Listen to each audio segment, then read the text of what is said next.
Now, how about them damn Celtics? And we are back with another How About Them Celtics video. Sam and I are here recording on Friday, October 8th, October 4th, after the The Celtics win future. over the Denver Nuggets in the preseason.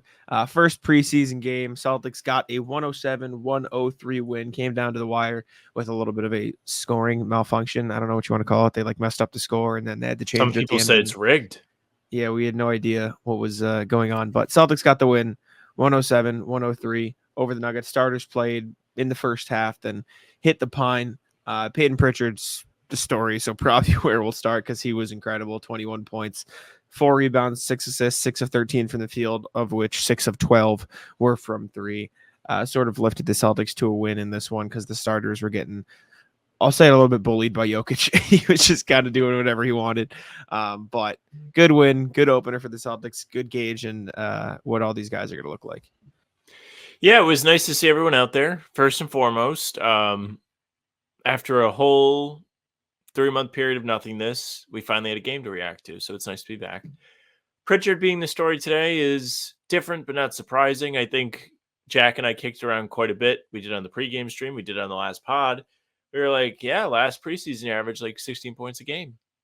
He's back, 21 points in this opener. And he was like the only guy that you really felt like had it going. And even then, like, he still shot 6 of 13 from the field, but made half his threes, which is always what you want to see. It's always great to see that. And he gave them a very nice boost early in the game. It was pretty cool to see him come off the bench, make his first three. He did make one of his buzzer beater threes. It wasn't exactly a heave, wasn't the pull up from half court, but it was still a nice way to end the third quarter. Overall, it's pretty great that they won this game. It's cool to be like, yes, Celtics never lost outside of North America still, even though it looked like they might be dead for a little while. There were some rough stretches, but Pritchard, as the guy today, not shocking. Good job, Pritchard. Yeah, Pritchard was awesome. I mean, I'm probably going to write about it for Houdini, but there's no reason he can't be a 6 man of the year candidate if they give him enough touches. Like it's all about the touches. Payton Pritchard clearly has the talent to average like whatever 15 off the bench, whatever you want to say. And obviously he's not going to shoot 6 of 12 from three every single game, but he's not going to score 21 points every game, right? If he misses 2 of those threes and he shoots 4 of 12, he's still averaging 15 points in a game, right? Like I think they should lean on Pritchard a lot more this season, especially after Derek White and Drew Holiday played a ton of minutes for Team USA over the summer. I mean, obviously those two guys aren't going to get as much rest as Al Horford, nor that they need as much rest as Al Horford. But when you have a guy like Pritchard, who is very clearly talented enough to be a 25, 30 minutes per game guy, and defensively, he holds up. Like, I don't see any reason why you shouldn't be giving that guy enough minutes and touches because he's been an efficient scorer throughout his career. Whenever he gets real minutes, he puts up great stats on efficient shooting. And I mean, I know it was only the preseason and you don't want to overreact to anything, but 24 minutes, 12 shots, 21 points. It's pretty good. It's a pretty good start. And just the way he was shooting it with such confidence is stuff you've seen from Pritchard since he entered the league. Like I said, I don't think there's any reason he couldn't be a 6 man of the year candidate by the end of next year. He's a sleeper for sure. Well, it also makes sense for them to give him a little bit more opportunity just because they just paid him. I mean, they just paid everybody. But Pritchard, they got on an excellent 4-year, $32 million deal or extension rather. And if they really let him go, like meaning he becomes a massive part of the offense, he's getting more and more opportunities. You're not actively looking to trade him, but he just becomes something you said last year, one of the most valuable contracts in the NBA. And at the time, I think you got a little bit of flack about it. Like it was like, is he really is he up there with, let's say, Derek White, who was making like 18, 20 million at the time? No. But for $8 million a season to get somebody that can fathomably be a 6 man of the year candidate, it's a pretty good deal. Good job to Brad Stevens, which has been said the appropriate amount, but quite a bit over the last year. I stand on that. I still think Pritchard is one of the best contracts in the NBA, and I don't think it's crazy to say that. Next thing, we can talk about Tatum's three-point shot a little bit because he took 7 of them, and I thought it looked pretty good. 3 of 7 is not exactly ideal. It didn't look as good when he was stepping back and doing it himself, but when he was doing it off the catch, you could see a noticeable difference in the 3. Tatum was fine in this game, pretty inefficient. He wasn't great driving to the basket, but 6 rebounds, 5 assists. The three-point shot looked, I would say personally, significantly better than it did the postseason last year, considering he shot 3 of 7, and the form looked all right. It for his game. I don't think either. I don't want to say we're not trying, but you could tell they were just like, all right, let's get our feet wet a little bit. Let's dive into this. Like you could tell that they were playing a preseason game. I'll put it that way. Yeah, it's not necessarily what I expected today. I just kind of thought Silver would have put in the call and been like, you guys are going to go out there and try.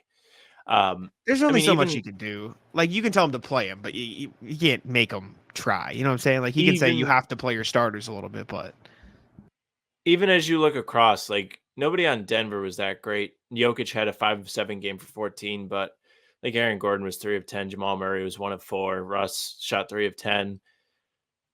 Everybody kind of, like you said, felt like they were getting their feet wet, and it wasn't just the Celtics. It's good. I love the preseason because we don't have to get mad. Meaning I don't have to get mad because you don't get mad. I get mad. And it's a win-win. If they lose, it's like, who cares? It's a preseason. They win. It's like they're back. They're dominating. They beat Denver finally after 2 years. Big win for the Celtics. And I feel it was a little disappointing not to see some of the threes drop for specifically the non-Tatum starters. Tatum, I was actually pretty satisfied. Like 3 of 7, if he shoots 43% from three all year, exactly. we're putting 2 fists in the air and celebrating. If Drew Holiday, Jaylen Brown, and Derek White combined to shoot 2 of, go ahead, Sam, you got it, 13 every single game, that's going to be rough, which won't happen. But I felt like Holiday got really, really good looks in particular, so those were the most disappointing ones not to drop. The ball movement was good, though. If we want to just talk about the starters, those guys swung the ball around, made the extra pass like they had not skipped a beat over the summer. They were completely in rhythm. They looked like they did in terms of connectivity in the playoffs. And it's a good way to get started here because going forward, those shots are going to fall. It just is what's going to happen because these guys have showed time and time again that they are able to knock down threes, especially when they're open. Yeah, I mean, it looked a little rough from time to time in general. Like there were a few stupid turnovers. There were a few didn't get back in transition. There were like stuff you could expect from a team that hasn't played an organized basketball game together in X amount of months, right? And the Nuggets had that too at the start of the game. But you could tell that this was the same team as it was last year because it literally is the same team that it was last year. It's the same exact starters, it's the same exact group. I was impressed with Luke Cornett and Xavier Tillman, if we want to jump over to them now. I thought they both looked really good, especially Luke Cornett making plays out of the short roll. I thought he got the ball in good spots. He had 3 assists in this game, but he made more passes than that. 2 open guys. I thought they were both really good as screeners in this game. Luke Cornett created a bunch of open space just with his body position. And then I think Xavier Tillman set a bunch of harder screens. Like you could tell the body to body contact was there a bit more with Xavier Tillman. And then obviously I'm very happy Xavier Tillman made 2 of his 3 threes. Clearly I had to go chirp Jake Eisenberg in the playback a little bit. But I thought those 2 looked pretty good. I thought Nemi was okay. He turned it on a little bit at the end of the game, but when he was getting minutes with the starters, it was still a little foul here, illegal screen here. It was still a little like kind of what you saw from him last season. But I think Cornett and Tillman really showed that, like, okay, these guys can probably fill in for Horford and Porzingis when their guys are out. Absolutely. The thing that stood out to me the most about specifically Cornett and Tillman, really Tillman, because it only applies to him, as soon as Tillman checks in the game for Cornett, the first thing Boston does is run a play to get him an open 3. That says a lot about how Joe Mazzulla thinks of Tillman, what he thinks of him. There was a lot of discussion between us this summer where I was like, I feel like Tillman didn't get burned in the playoffs and after the deadline last year because Joe didn't trust him. And we've seen in the past that Joe takes a while to trust guys. In the 2023 playoff run, Sam Hauser fell out of the rotation because Joe didn't quite trust him yet. Same happened to Cornett, who had played some solid minutes on that team. Now that Tillman has had a full summer, full off season to work, it feels like he's going to get real minutes even when everyone's healthy. Whether that's going to be every single game or only games where he matches up right against the other team is another question. But when he does play, he's definitely going to get a large chunk. And that's good. He's going to be able to get in a rhythm. He gets to add the extra wrinkle that you've been so excited about all summer with him being able to knock down threes, being able to defend the perimeter, being able to be a strong body out there for Boston. It's proving to be an excellent deadline move, especially since they just signed him on a 2-year minimum. Excellent. Yeah, they got him for a good deal. Got him for a good price, and obviously it looks like it's paying off a little bit. I thought he was really good in this game. And I mean, Cornette had 11 rebounds too, 4 offensive rebounds. I thought he was pretty impressive too. 6, 11, and 3 from Luke Cornette in 21 minutes is a damn good game. So I don't think he's going anywhere. I know there was some talk of like, oh, could they eclipse Luke in the rotation? I don't necessarily think that's going to happen for at least the first half of the season, just from what we've seen here. You mentioned Derek White, your holiday struggling from 3 a little bit. Obviously, that was a thing. Jaylen Brown had a super cool dunk, but I feel like we should talk about the bench now as well because they played the entire second half effectively. Mm-hmm. No one was really good off the bench. It was kind of Jordan Walsh had some moments. He was hustling. He made a few good plays, a few good passes. Nimish Keita turned it on a little bit at the end. Drew Peterson turned it up at the end. Peterson was pretty good. He was pretty good, but it was in the last like 5 minutes. For the rest of his 7 minutes, it was like he was really bad, and then he was really good. It was fine. It was. You wish you saw a little bit more consistency from them. I'll put it this way: the bench outside of Payton Pritchard shot a combined 6 of 27. Yeah, which isn't what you want. Not great. And 3-point shooting isn't everything. Like I said, Nimish Keita made some nice plays around the rim at the end. Jordan Walsh made some hustle plays, had a super cool dunk, had some nice passes. He had 4 assists. His passing looked great in this game. But like Baylor Shireman checking in and chucking it off the top of the backboard was not exactly what I wanted to see. Bad. Shireman off the backboard and then shoots an errant ball the next time he shoots a 3. It was a rough. It was almost eerily similar to Summer League for Shireman, where you could just kind of tell he got rattled when things weren't going his way.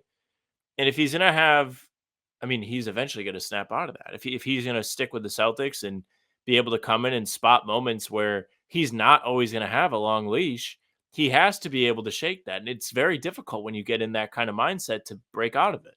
You lose your confidence, you get in there, you feel frazzled. I'm not saying that's exactly what's happening to him. Who knows? Maybe he just had an off day. But in the debut, especially after kind of the trend we saw in Summer League, it doesn't look great. That's not to say that he can't get out of it because there's 4 more preseason games to go. There's going to be situations this season where the Celtics are up by a lot of points that he gets to get in the game. He's going to have plenty of time to learn and grow. But as of right now, it's not the greatest start. If we want to go back to the other guys, I thought Walsh was pretty impressive. I thought he looked far more confident than he did in Summer League. Summer League was a brutal time for Jordan Walsh. We talked about him quite a bit when we were in Vegas. We were like, yeesh, this was a brutal showing from him, especially in a spot that everybody had these massive Jordan Walsh expectations going into Summer League, and he just did not deliver. I don't think there was one game that you were like, wow, he was great today. Today, I know the bar was kind of the floor, but he did exceed those expectations that I put out for him. He looked pretty solid in defense. He had a pretty good couple of possessions there in the first half guarding some of these real NBA talent guys. Like Westbrook is the Westbrook of now, the 17-year veteran, as they were saying on the broadcast. But like Jordan Walsh defended him on a drive to the basket and did not foul, kept his hands back. He also has some of the longest arms I've ever seen. Like I was watching the broadcast and I was like, oh my God, he could like slap his knees without even bending. He's got an incredible wingspan. It's going to make him so much better of a defender. He had a couple great hustle plays. You mentioned the dunk of transition, but he also had, I don't know if they credited him for the block. Oh, he had 3 blocks. There was one in transition where he tipped the pass, almost intercepted a outlet, and then chased down, I think it was Saric, who tried to score on the break. Very, very impressive showing from Jordan Walsh today. It was the kind of thing where you could look at it and be like, okay, I can see him fitting in somewhere with this team, and the assists are just the cherry on top. He didn't turn the ball over either to go along with those 4 assists, by the way. And final thing, they had him handling the ball during stretches of this game. I didn't expect that at all. I avoided the pump fake that time. You see me pump fake myself, and like I was trying not to. I'm sorry. I have like stadium pulse on 100 today because my neck, and I'm getting messages from Bobby. So no, I think Jordan Walsh was definitely the exception to what I was talking about. He looked good in almost every aspect of the game outside of his shooting. The playmaking was really impressive. You haven't really seen that from him outside of this game. Like, and that's not something I necessarily even knew he had in his bag. And to see him making plays out there for the rest of the team was a good sign of what he could potentially do for this team moving forward.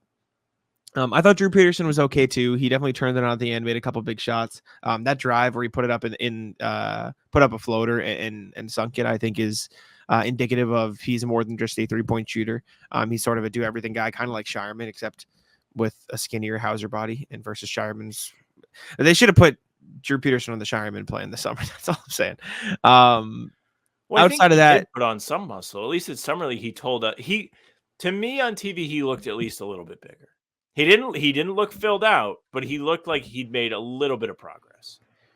perhaps, but if you look at him versus Shireman, True.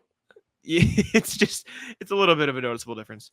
The rest of the bench was all right. JD Davison made his 3. He had a couple nice plays. He had a crazy block into an alley-oop that was really fun to watch.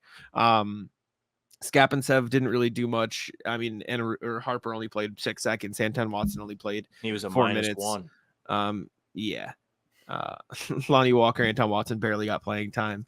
Keita was fine once he settled in at the end of the game. Not a good game for your guy, unfortunately. Not a good Springer game. 2 offensive rebounds and a kick out assist, but had 2 if Pritchard made the 3 on the first one. He was certainly getting cardio. I don't even know how much cardio he was getting. There were times where he was like in off the ball motions because I was really watching him. You know me, I was excited. Yeah. And he just kind of like looked to be going through the motions. I was not thrilled to see that. Like there was one in particular where he, I think, was on like a pass and screen away motion, but instead of screening away, he could have just literally slipped to the basket and there was no one within 5 feet of the paint. And he wasn't even like paying attention. I don't know. He probably is having trouble adjusting to the, hey, I'm not going to be playing anymore mindset, which is probably not fun. Not a great start though. Yeah. The one that did it for me was when he went to the basket and threw up like a bad shot and then he immediately fouled in transition. You could see Joe on the sideline like, what the hell are you doing? Like, yeah, not a great look. Again, all these guys have plenty of time to bounce back. I thought it was a fine game overall. I think it was a very preseason game is what I'll say. It was a very, let's all settle into what we're a preseason game that took far too long to end. The ending was a mess, dude. Big circle jerk at the end of the game. The score was wrong. Michael Malone was fouling. I mean, come on, man. That was a pain in the ass. But anyways, any final thoughts, Sam? Anything else you think we missed? No. We'll have full grades tomorrow in the pod, really go in on these guys and talk about what we thought. So make sure you tune in. We'll have more Celtics news as well. And then after the pod drops, we'll be on for pregame at 9:30 a.m. So be there. Yes, sir. Buddy. Yes, sir. I appreciate y'all for tuning in, and let Sam take it out. Yeah, thank you very much for listening and watching. Make sure you subscribe, leave a like, comment, tell us what you thought of preseason game 1. Celtics still undefeated outside of North America and this season. Make sure you hit the bell, though, because Jack and I are putting up new stuff every morning at 5 a.m. Full pods drop Tuesday, Thursday, Sunday. Game recaps like this one are finally back the morning after each game. Then other videos in between will be up on the channel to fill the little gaps there for you. You can also find Jack and I on Spotify and Apple. All recaps and pods will be there for you. So if you follow, they will go right into your feed. Leave a 5-star review. We'd appreciate that very much. Email us, hbtcpod@gmail.com. You know you have thoughts on the game. Get them in. Get them in on Sunday's game too, because Jack and I will be doing a probably like overview pod on Monday after both of these games have come to a close, and we'll be able to go through your emails then. Again, hbtcpod@gmail.com. The socials are at How About Them C's for Twitter, Instagram, and TikTok. Facebook's just the name of the podcast. All streams are there. They're on YouTube, and they are on Twitter. That is Jack's Twitter because he has the premium. I don't. The pod account does not. But the streams are up across all platforms. Jack's Twitter is at @JacksNBA. Mine's at Sam LaFrance NBA. That's it for us. Bye.